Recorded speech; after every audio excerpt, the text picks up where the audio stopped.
Hi, Bill. Hi, Sandy. How are you? I'm fine. You're hot. Thank you. No, but you're hot, physically hot. It is. No, that doesn't make any sense either.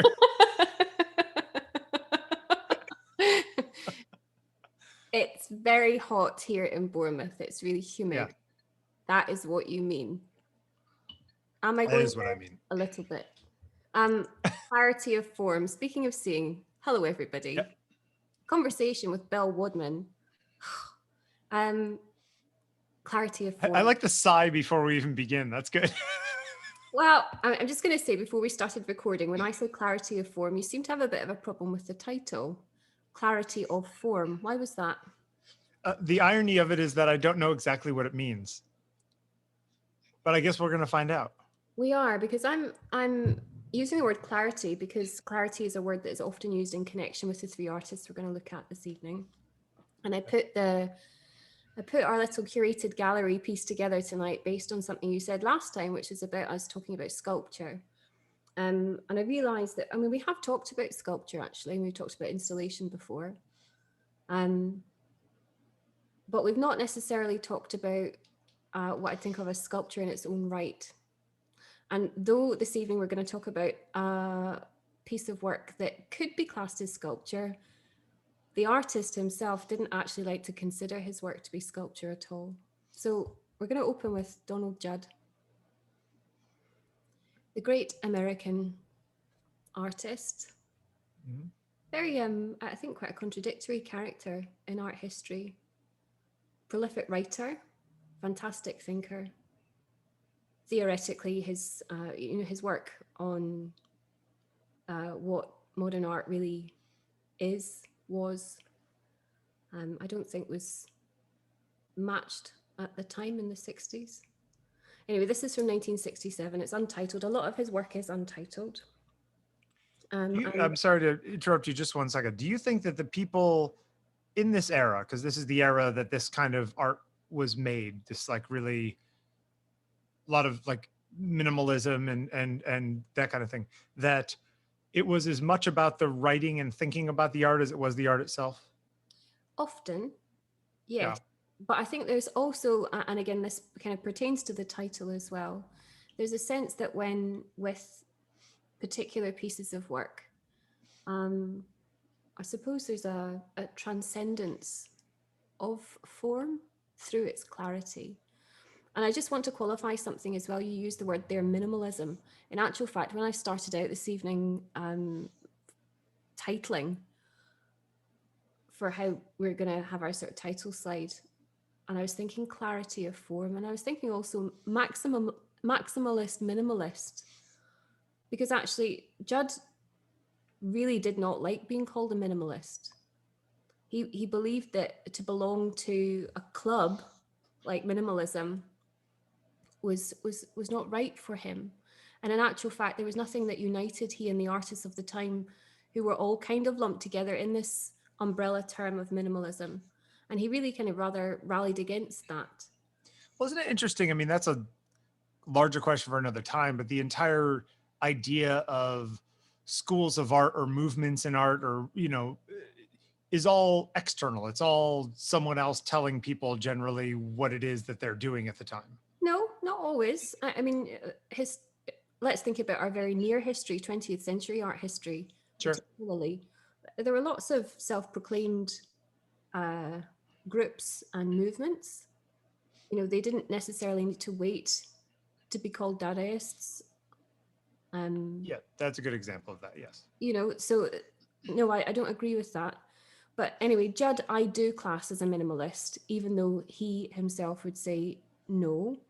I also class what he does as sculpture, even though he would say no, it's not sculpture. And so he's a really fascinating character. I mean, he's known as the last great revolutionary in modern art. And I love that title for him, actually. I can't remember who it was writing in the New Yorker coined that for him. The last great revolutionary of modern art. You think again about 20th century art history and art and culture and how far visual art had traveled in a period of 60 years by the Or time we get less to than that, even. Yeah.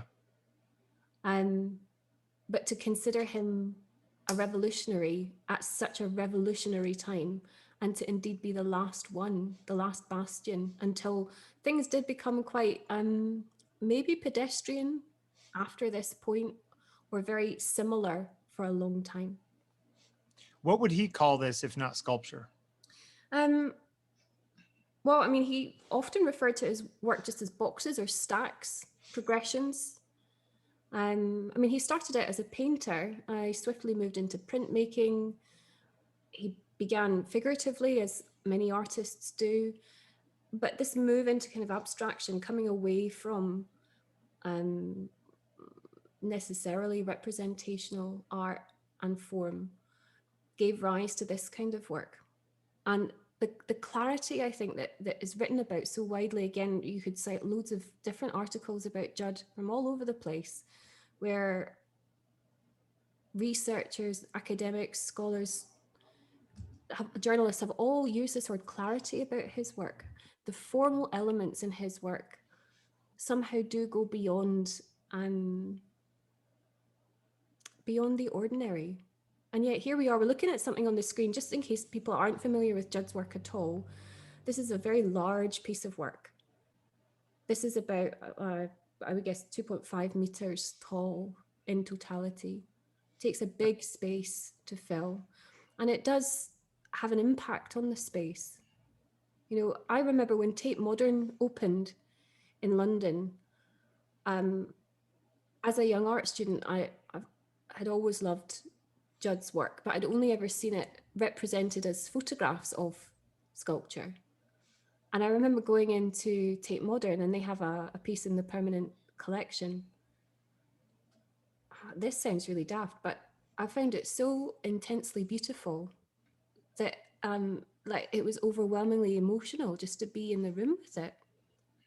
And I mean, it's just stacks of plexiglass or metal boxes, essentially, that jut out from the wall. Why should I find this so sublime? Why should this somehow allow me to approach? I think it's elemental. I think that there's some level of sort of low level software when it comes to geometric forms, I think, especially something like this that feels like you could interact with something like this in the real. Like, I made a joke that it's a ladder when you first put it up, because there's part of me that says, but there's part of me that when I look at things like this, I instinctively kind of want to climb them, you know? But I think that it's a silly response, but I think there's actually something to that, where a human will look at this and go, oh, I want to interact with it physically, because it looks like something I could, it's the right scale. It's the right, it's something that I could get on there and be part of. And in doing that, I probably wouldn't actually do much to it, because it's made out of these materials that are pretty strong and whatnot. But I think that there's, I mean, to your standard operating software, by keeping these pieces like this, I'm going to use the word simple. I don't mean that there's not more going on to them, but like the a priori sort of vision of them is a very simple thing that people can interpret that. I mean, we talk about interpretation of paintings and different things that you and I have looked at, a lot of which are figurative, and look at how different you and I see them. Yeah. Something that is this, which has no form that is specific, could speak to you in a very different way than it speaks to me or someone else. It does, but again, think about the title, clarity of form. Yeah. I mean, what do I mean when I put the title clarity of form? Yes, it's because it's a play on all those words that other people have spoken and written about Judd and about the other two artists we're going to speak about. Clarity pops up, but actually it's also about a cleanness, a purification. You're using the word simple, so a simplification that is reductive yet not diminishing. It's about something that allows spatial understanding. And you're talking about scale there, and I've said this is very large.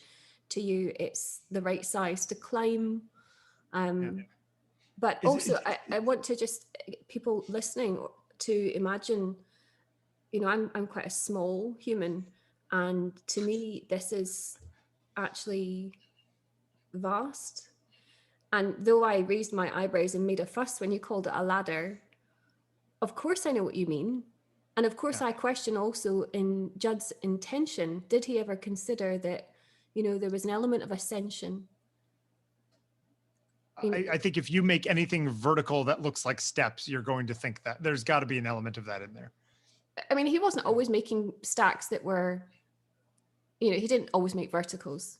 Yeah, I'm just saying in this particular one, yes, Yeah. this is true. It is, you know, what is also interesting is that, yes, it's just, you know, 8 boxes up a wall, but there is, you know, each box, the shades of color, the way light hits them, the Mm. textures on the boxes, like it is not, they are not pure forms where they are just geometric boxes that have no character, you know, at all. They're, you know, we look at it from a macro point of view and say, okay, it's just these 8 boxes. Just, I don't mean it as diminutive, but you get my point. But there actually is a lot going on in the micro, you know, sense. Yeah, and also, I mean, something else you said to me, you mentioned your friend Cisco had talked about, you know, liminality, thinking about Mhm. liminal spaces, and Mhm. like these notions of things that are in between. They're not caught up in either out and out fantasy, they're not embedded or rooted necessarily in what we think of as strict reality. We're thinking about emptiness, stuff that allows other things to be. Judd was an expert at allowing form to become through the space he allowed. And I mean, much as again, he didn't like the term minimalist, I can't imagine what else a minimalist ought to be doing than allowing form to be through nothingness. You know, that brings up a good, an interesting thought in my head.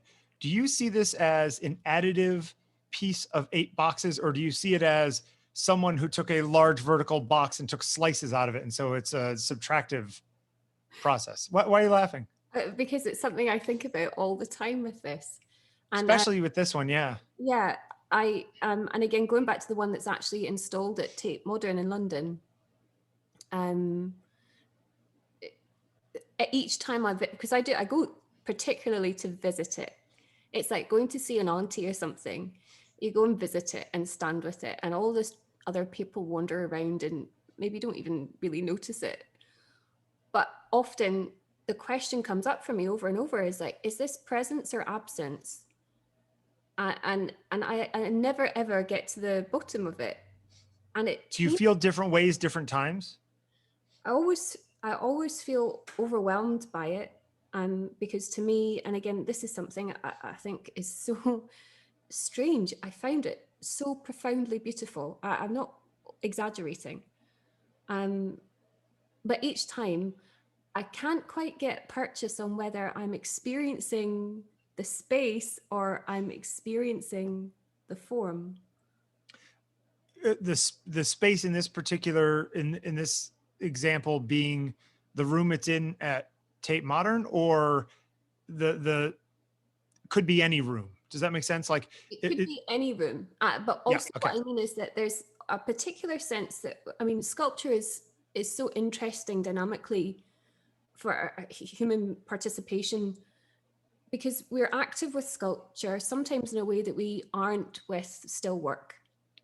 Obviously, we can move around it. It occupies a space. So with this, there's a sense that I am present with it, not looking at it. I think that there's also there's it's more difficult to reproduce the experience of being with a sculpture than it is the experience of being with a flat piece of art. You know, I can look at the Night's Watch. Yeah, it's this big giant thing when you actually go see it. It's 50 feet tall. And I could see a smaller version of it. But if you go see the David, or, you know, Pietà or something like that, and you're moving around it, and it's like, well, I never saw it from that angle. That's a completely different thing. Why are you laughing? Just every time I go to Florence, my daughter always comes with me to see David. Yeah. We always stand underneath his butt cheeks, have a good look. Sure. My wife went into the bathroom at the Accademia there, and on the wall in the stall, somebody had written, "David, I'd hit that."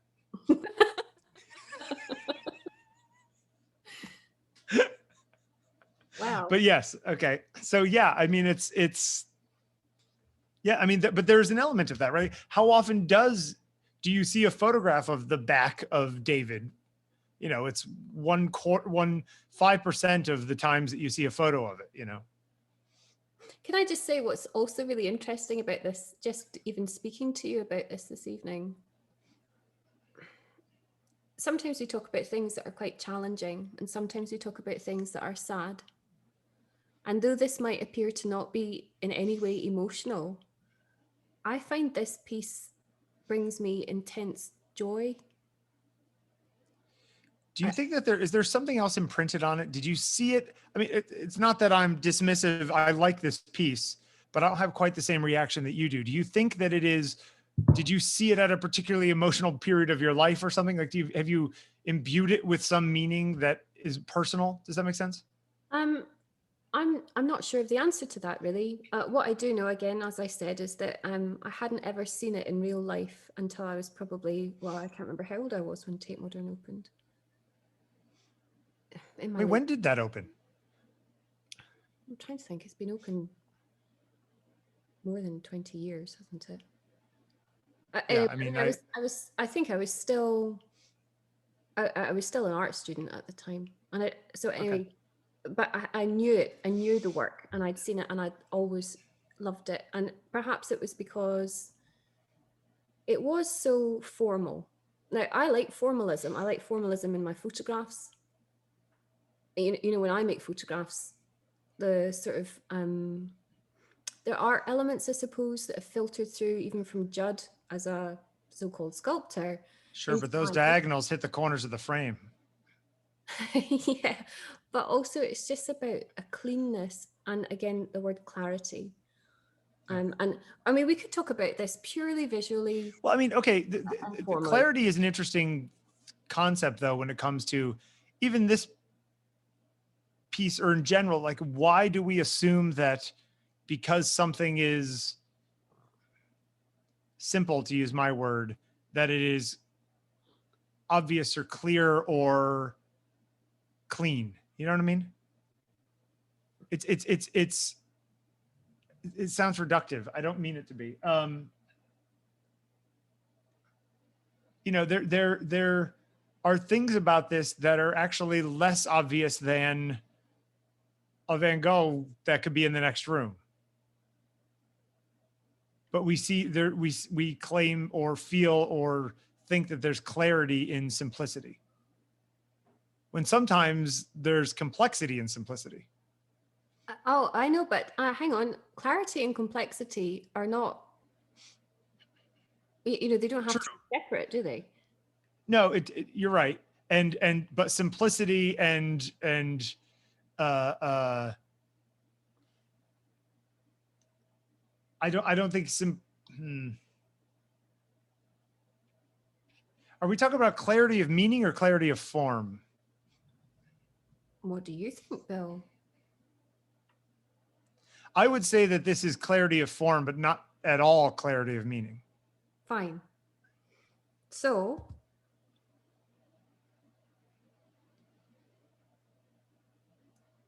we're not looking purely at 3D work. Now, this is Sean Scully.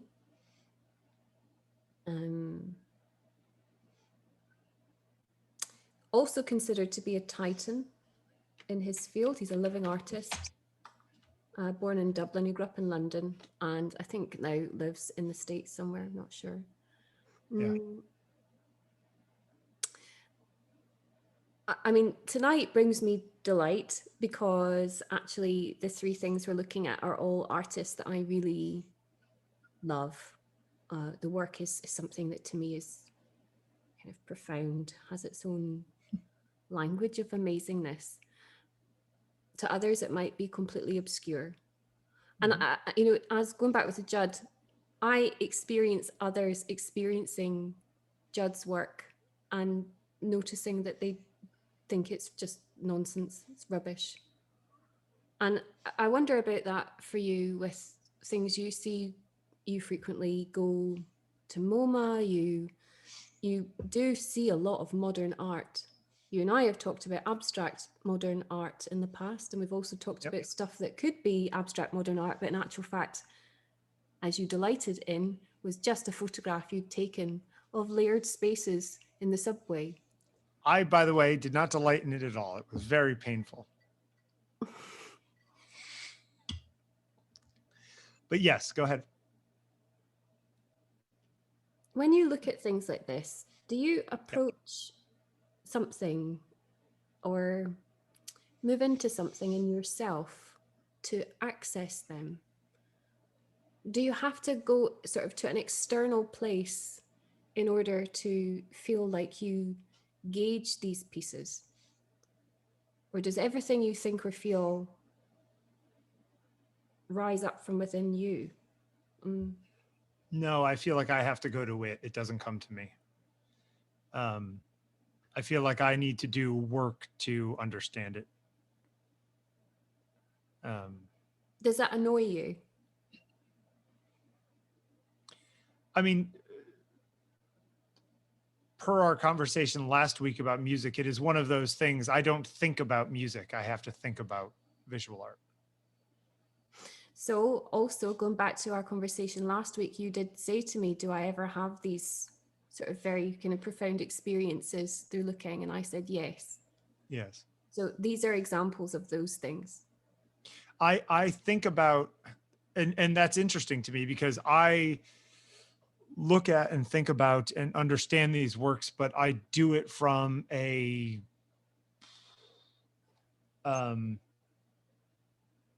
it's from an intellectual point of view. It's not from an emotional point of view most of the time. Very rarely from an emotional point of view. And it often, I only get to the emotional place after having done an intellectual analysis of it. Like, I feel like I need to feel like I can grok the work and understand what they were going for or what they were trying to say or how they did it. If it's a process sort of story. I mean, did the title of this one help you, Vincent? Yes. So now I'm thinking about, okay, these are very Van Gogh colors. So is he taking a painting and deconstructing it down to 20 boxes? And that's what he's doing. And if so, how did he choose the details that he minimized? And how did he choose his colors? Or is it just an homage to the colors of a lot of these things with the fields and the sky and the whatever? Like, I'm assuming that's where it's going. In fact, that's when I saw the title, that's what I was thinking. But also interestingly enough, when I saw that, I thought to myself, that's interesting, but at the same time, it's a little bit like the Rauschenberg thing where he went and took a painting from Jasper Johns or de Kooning or whatever, and he erased it, that whole one. Where I think, yeah, it's a cool idea, but like, you're just taking somebody else's art and just taking it one step further. Just go back to a blank page and it's intellectually like, oh, that's a neat idea, but it doesn't mean that much to me. See, Scully's interesting for me. Again, somebody that I've loved for a long, long time. But unlike a lot of other artists that I enjoy, I actually didn't know anything about Sean Scully until quite a long time after I'd started enjoying the paintings. Oh, interesting. Like, you didn't know how old he was or anything about him? Yeah. No, I mean, I had no real grasp of who he was, which for me is quite unusual because I do like to find out stories. And you do? Yes. I didn't know that about you. But with Scully, it was almost like the thing itself. You used the word elemental before. these works are often huge, they're vast. And much as I also really love Barnett Newman and Rothko, who Scully is the great pretender to the Rothko throne, of course. You know, there's something that I didn't need anything else about it. And in terms of the one I've chosen to put on the screen, actually, I mean, Vincent is a bit of a cheap pop, actually, because I thought, I understand that for a lot of people, this is just perhaps over intellectualized, too conceptual waffle art. And yet this person is considered to be one of the greatest living painters. Yep. And to me, I would say, for me, he's one of the greatest living painters. And that is to do, again, the title, clarity of form. There's something, again, this deep, still point of something that is meeting and engaging, that goes way beyond any language I could sensibly use here and now speaking, that is simply about being almost absorbed into a shape or a color. And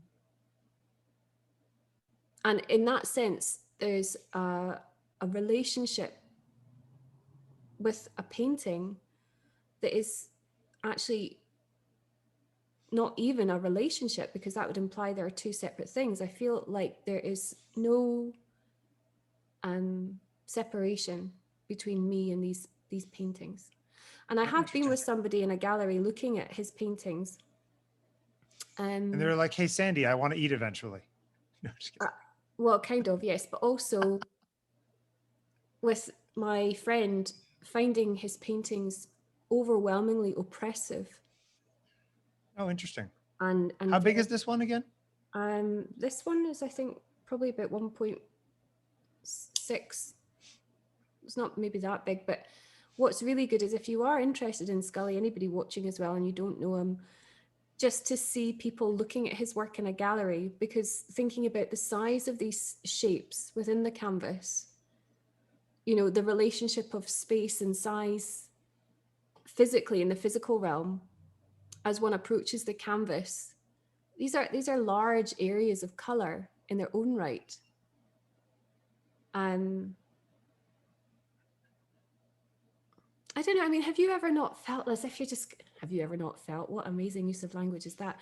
But if you've ever been in a gallery and you've approached a canvas, like a color field painting would be the best example of this. Sure. There really is a huge field of color.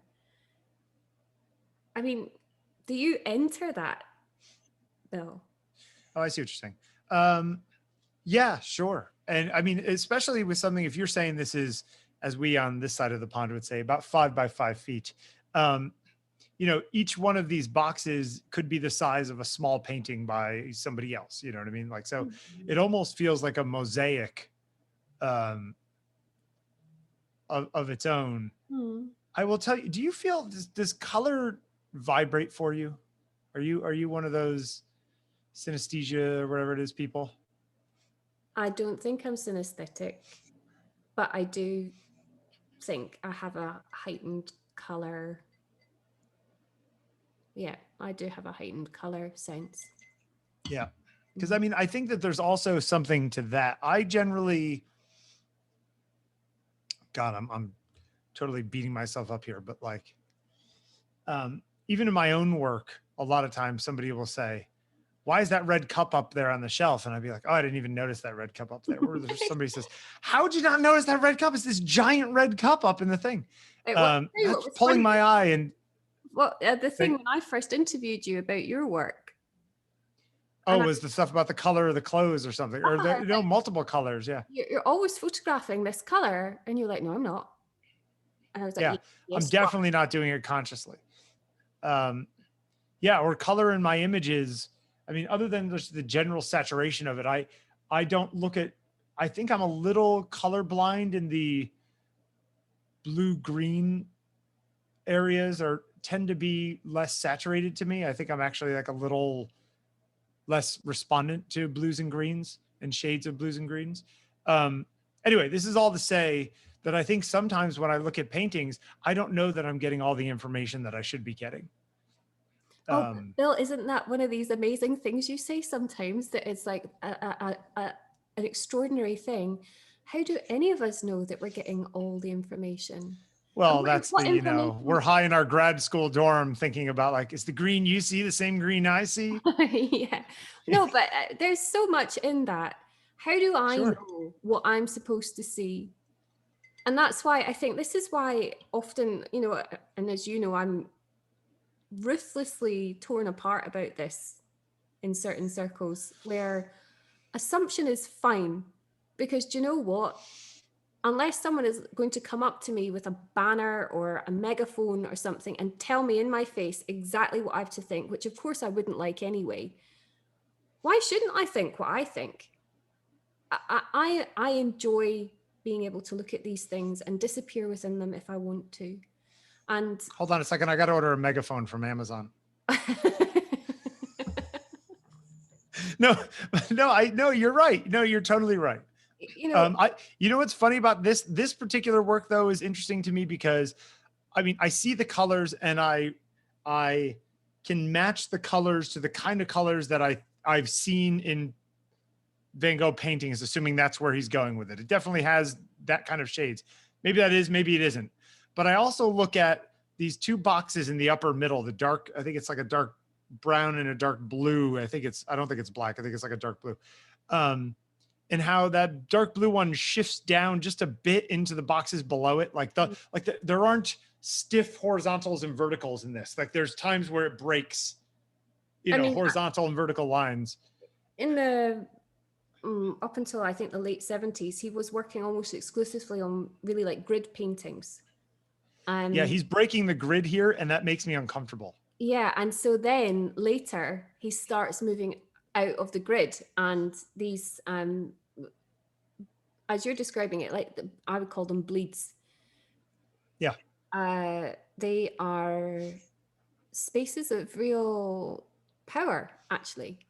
So much as we might be met with a shape, we recognize a shape, we recognize a color, there is a clarity of form. We could also say that actually there's a diffusion of all those things in these in-between spaces. And again, that's why I do, and I have always felt that there's a relationship for me in how I respond to and how I understand Scully and Judd. Because there's a sense that the space is so vital. Sure. In some ways, pushing those boundaries, like literally pushing the boundaries of the fields in this image is not dangerous, but is risky. What do you mean, Bill? It's those bleeds, as you put it, that make me see this as more than something a 7th grade art student would make. You know what I'm saying? Because there's nothing technical about this that is, you know what I mean? It's not exquisite painting skill or anything like that, you know? Well, I don't know about that. Now, again, this is about expectations of what painting is. In the same okay, fair enough. No, but we also might have expectations about what sculpture is. I mean, Judd was using what we would think of as humble materials. And again, that further aligns him, though he didn't like it, with minimalism, because there's an element of wabi-sabi and thinking about kind of voluntary states of poverty through the use of materiality, and so on. With this, one could argue there's a similar thing happening. And actually, there is an incredible skill in being able to work with paint in a way that allows it its own language, where the control of the artist is given over to actually the very sensitive response one must have to surface. You can see the canvas often through Judd's paint. It's very, very thinly applied. I don't think that okay, hold on a second, because I think your last paragraph was like where I draw the line at art school mumbo jumbo, because like, yes, I'm sure that he is a very skilled person with a paintbrush, But I don't think he was thinking about all that. I think he was just thinking, I need some blue here, and that box is good enough. All right, give me the orange. I don't think he was doing it. I do know that you'd love to get in a bit of a dig once in a while about art school mumbo jumbo. You have such a chip on your shoulder. No chip, no chip. A giant potato. A crisp. Yeah.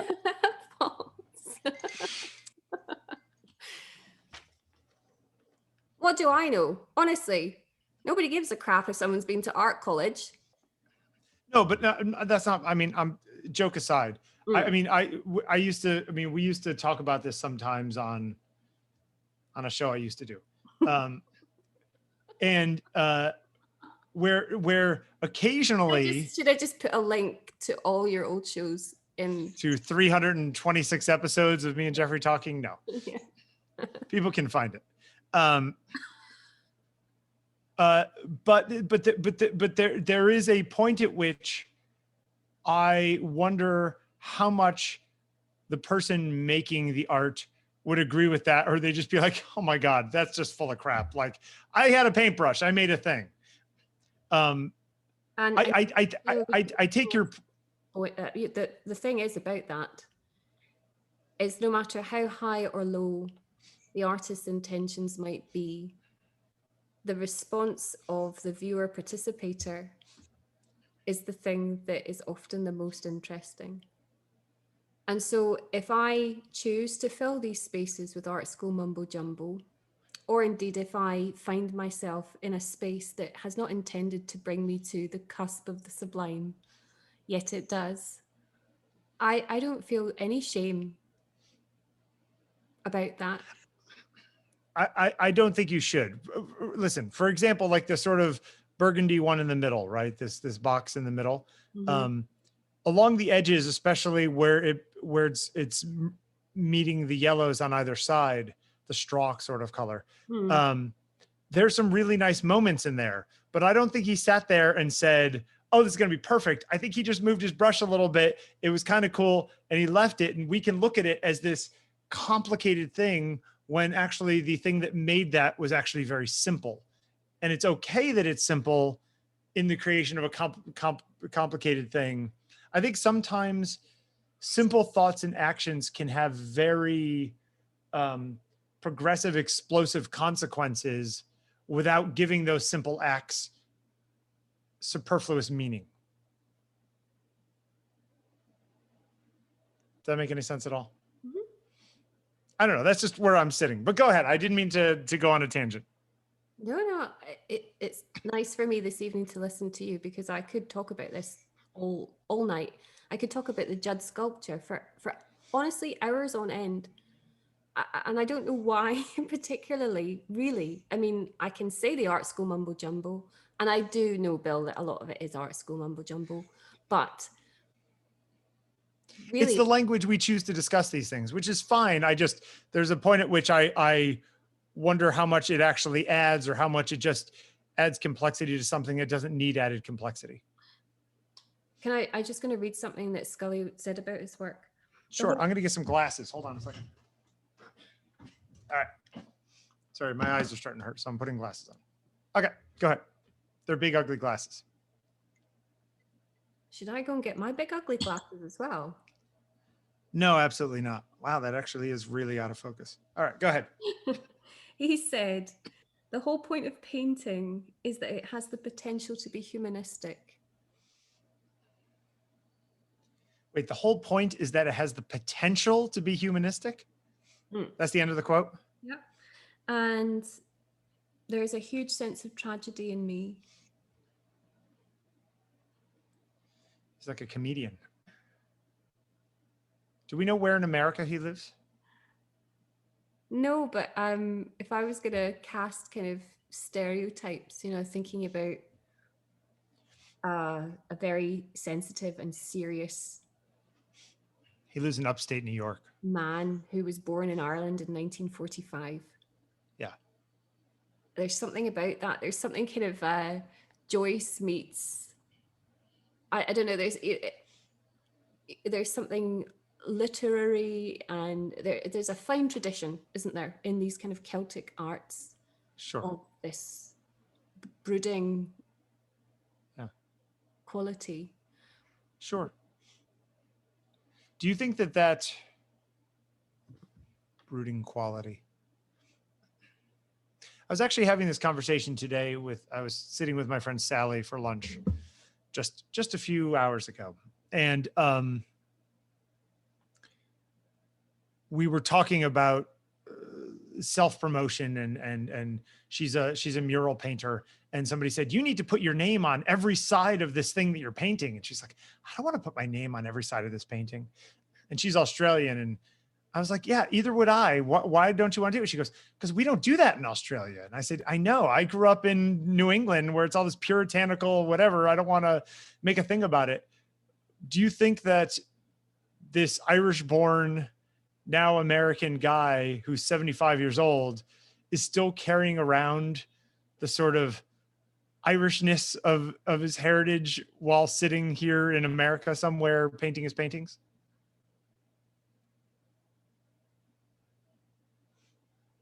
Is that an odd question? No, but of course I have no idea. Right. Yeah. I mean, I don't imagine that, you've called him up yesterday and asked him this question. I just like, do you have a sense from somebody's work that they're imbued with their history, and that is just part of how they are? Yes, and I mean, he has spoken about his extraordinarily unhappy childhood. Sure. And the fact that he lived through enormous suffering and poverty, and his life was very hard. And it was a struggle. And many artists, many humans do this, of course, but many artists do have this kind of struggle, this journey to their work. Yeah. And again, you and I have talked about this before, how sometimes art is born out of pain. Yeah. Mm-hmm. Sure. But I don't see always just pain, although his work does dominate a room, really. It imbues a room with a sense of something. And I think perhaps me as viewer, I'm okay with what is imbued by his painting, in that it doesn't disturb me. Yeah. But it does make me, it's not enough to say experience or feel emotion. It's not even a feeling of having an emotion, an emotional response. It's simply about being with something that's alive. It's like oscillating with energy.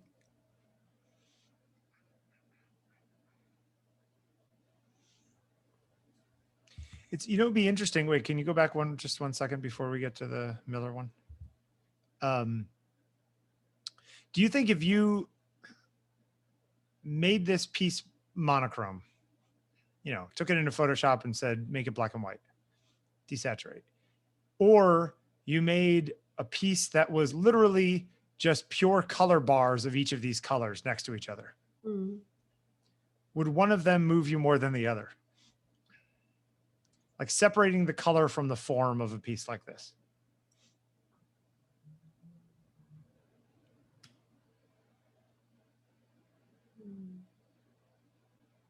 Not sure. Need to think about that longer. Yeah, it's just interesting because it is so simple while being complex. It is so sort of, oh, we're going to distill this thing down to the point where the form and the color almost could be separated. Anyway, go ahead. No, that's a really, really interesting question. I think I might go for the form over the color.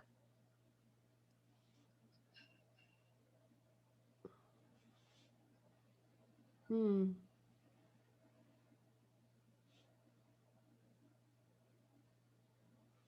now I'm squinting at it.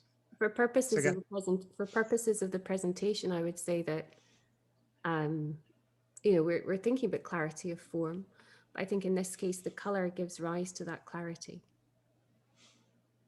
true. And I mean, I think that in some ways the color is more communicative than the form for the hold on a second, for at least the purpose of the title. You mentioned monochrome. I mean, Scully paints frequently in black and white. Yeah, it's funny. While we were sitting here, I looked up a few more of his paintings because I don't know his work, and it's interesting because I like this one best of the ones that I've seen. Okay.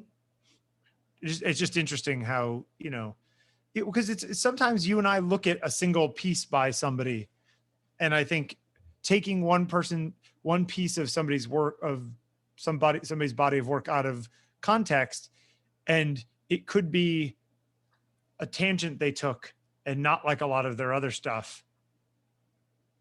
It might make sense in the whole, but if you only ever saw that, it's way over in the corner of the circle that is their work, and you think it's the center of the circle, you know? So it's interesting. I don't know what you think about artists who stick to this. I mean, I'm saying that I think they're jerks. Artists who think that what? Who have a really, really focused attention on, for example, a single kind of form, like Judd with his stacks and his boxes. I mean, he went back to those forms again and again and again and again, 30 years worth more. Scully, the same, even though he started out with grids, you know, he returns all the time to these same oblongs, squares, over and over and over, strips, stripes. What do you think about that? Am I answering? Is that somebody who's refining something, or is that somebody who's killing something? Oh, I'm going to get myself into a lot of trouble here.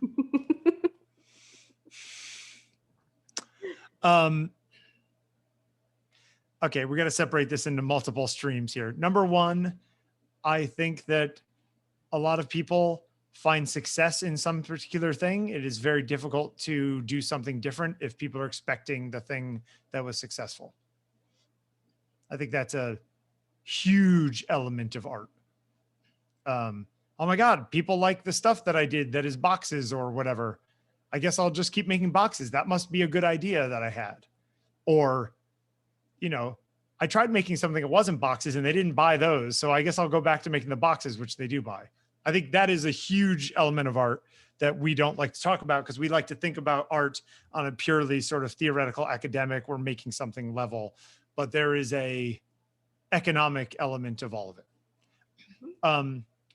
Flip side of that though, is that, you know, some people say that I take the same portraits over and over and over again.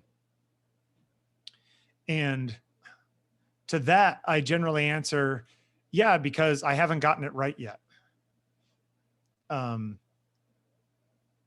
so I see that definitely as a refinement kind of thing. It's about depth. It's not about breadth, you know? So I'm going to contradict myself and say both of those things are true. I think some people want to stay there because they haven't figured it out yet, or they haven't explored it all the way to the bottom. But I think that there is a big element of art that differentiation and individualization of your particular medium is a big part of how people know who you are.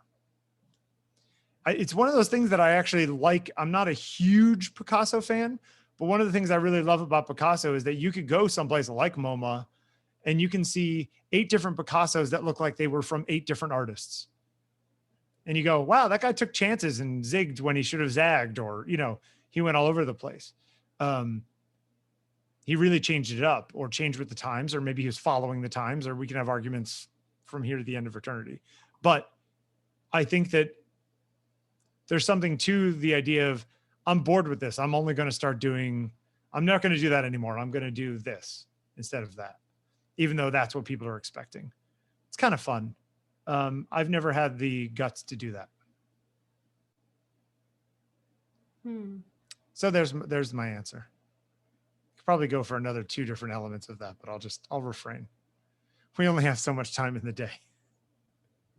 All right, here we are. Okay, so this is the last image, and this is a photographic image.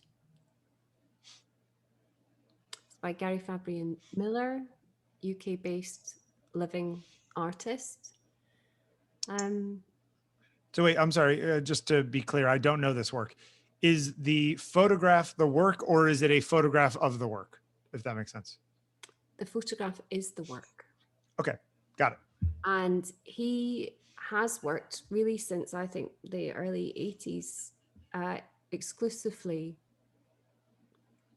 in cameraless photography. Okay. So he's working through kind of antiquated processes and using all kinds of glass vessels, shining light through different surfaces and creating work that is abstract, yet is still highly formal. He's often shown, if ever there's like a cameraless photography exhibition, you'll find him. It's always got some of this in there. Yeah, it's always got Garry Fabian Miller, but he's possibly not as well known as someone like Susan Derges, who we've talked about before, who submerges, uses moonlight. And it's amazing to me that sometimes people are bandied together for the wrong reason. So obviously, it's interesting in that case, you have 2 people with cameraless photography. One, though, who is out in the world doing stuff, and the other one is so obviously almost constructed studio formal that they have very little in common other than the fact that there's no lens involved or whatever. No, I mean, there are many more things that do unite them, of course. But the reason why I've united Miller with Judd and Scully is obvious. We've got yet another oblong. Boxes on boxes. Yeah. But there's also a more nuanced sense to this. And I think for me, this is about something you drew the attention to in the Scully painting, and what we were talking about previously to do with the spaces between the stacks and the Judd. And it's that glow, the aura. Yep. The aura space. So we have the pink blending in the blue. Yeah, what we think is a defined space or shape actually then becomes other. And yeah, go on. I was just going to say, what's interesting about it is that you could have had the yellow bleeding, but you don't. It's like a third element in between the yellow and the blue complementary colors. That is the thing that's interrupting the simplicity. It's like, I mean, I would put his work also, as much as I would put it with Scully and Judd. I mean, I know how long you and I blether on for, so I didn't do this, but I would, if there was a 4th slide, I would put James Turrell and have a connection made then between somebody who uses light without any other means of recording than simply being with the light. Yep. So again, and all of this ties back to, again, a sense of the liminality, obscurity, formalism. And I know these are words and they are art school words, but they're also the right words for this, I think. This work to me is, again, it's an approaching a sort of a sense of the sublime. It's immersive, and that word is overused, unfortunately. I also feel like this piece is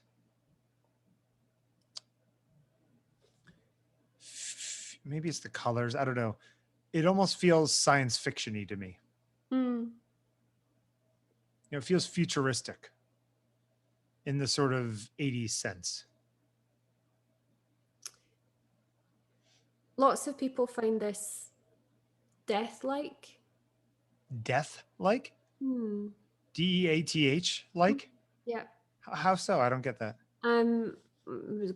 Well, you would hate this conversation of fellow art school. You would hate this. You would Go hate it. ahead. Um. Go on. No, just that, it's almost like the closing of the light above one's head. Oh, I see. Mm, Oh, like you're at the bottom of a box kind of thing. yeah. No, I see. It's funny. Whereas, I never thought of it that way. That's interesting. whereas one again, could I see it as ascension? But maybe that's a psychological trick, isn't it?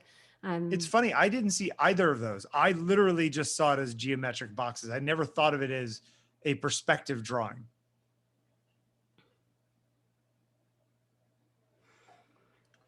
If you were going to ask me, though, I would say that being at the bottom of a well or inside of a hole that's closing in front of me would be the way I would view it.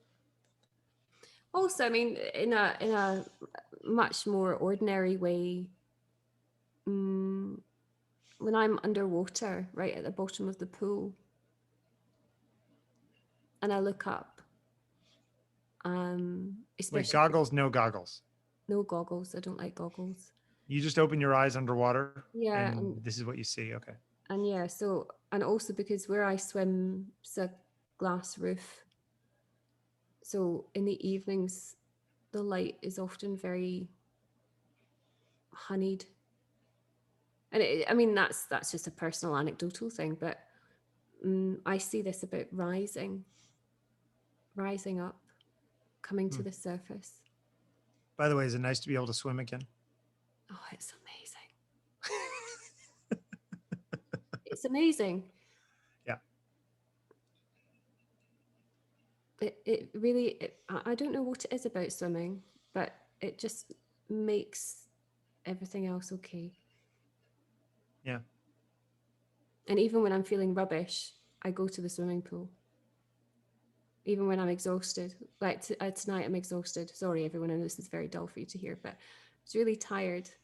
I got in the pool and I just swam up and down, hell for leather. And obviously, I know I'm coming out to speak to you, and that's lovely too. So it makes Thursdays really a great day. Yay for Thursdays.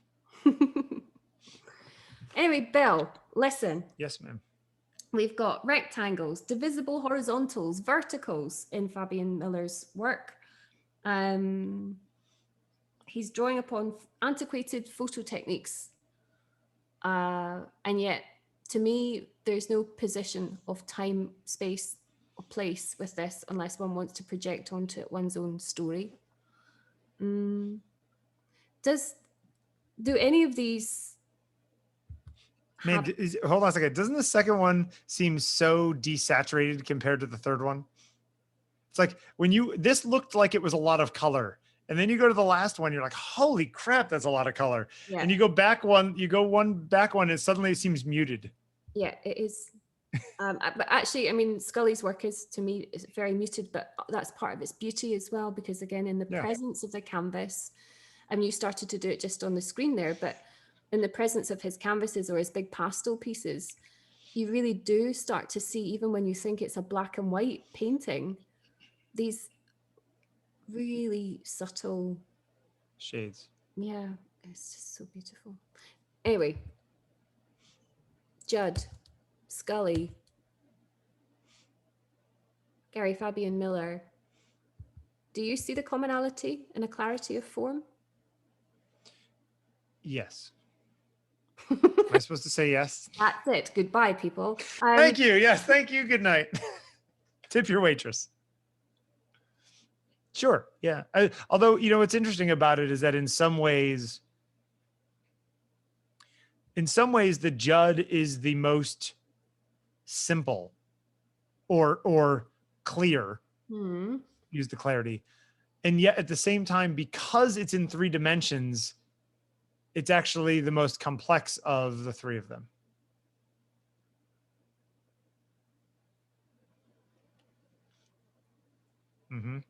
Deep thoughts. thinking. It takes me a while. Wait, where did you come out with the negative, additive, subtractive element of the Judd? It changes each time. Okay. And it is. How about today? Did he build something or did he cut something away? No, I think because it's a photographic representation on the screen today, I see it as something that is very flat. Okay. And that's maybe why actually talking about sculpture in this way is quite difficult, because... Wait, do you like looking at it from the side, from the wall, or right in front, or like a 3/4 like we are seeing it here when you see them in person? I move. You're like, I want all of those things. No, it's a funny thing. I mean, I do this anyway. I think if I'm standing still for a long time, you've seen my milkmaid stance, hands on hips. It's great. It's a great stance. That's how we're going to shoot you when we take a picture. But I move my weight from one foot to the other, because just even the most subtle of movement in my body changes the spatial understanding of it. I wish I was as spatially sensitive as you sometimes. There also is an element of this that it almost, you could imagine some futuristic version of this being not attached to a wall, just like blocks floating in space. Yeah, it's a bit 12 monkeys, isn't it? Yeah. Anyway, Bill, I'm not sure what purpose this talk has had. Otherwise, it's just really been to give me lots of pleasure talking about things I really love and think are extraordinarily beautiful. I wish I had a sense, though, if you enjoy this work. Yeah, I enjoy it. I enjoy talking about it more than I enjoy it. But again, I mean, sometimes you bring things in for us to discuss that I may have overlooked in the past, but having a conversation about them makes them more interesting. Really? You're a teacher.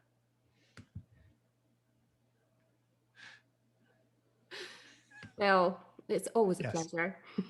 Thank you, Sandi. Bye.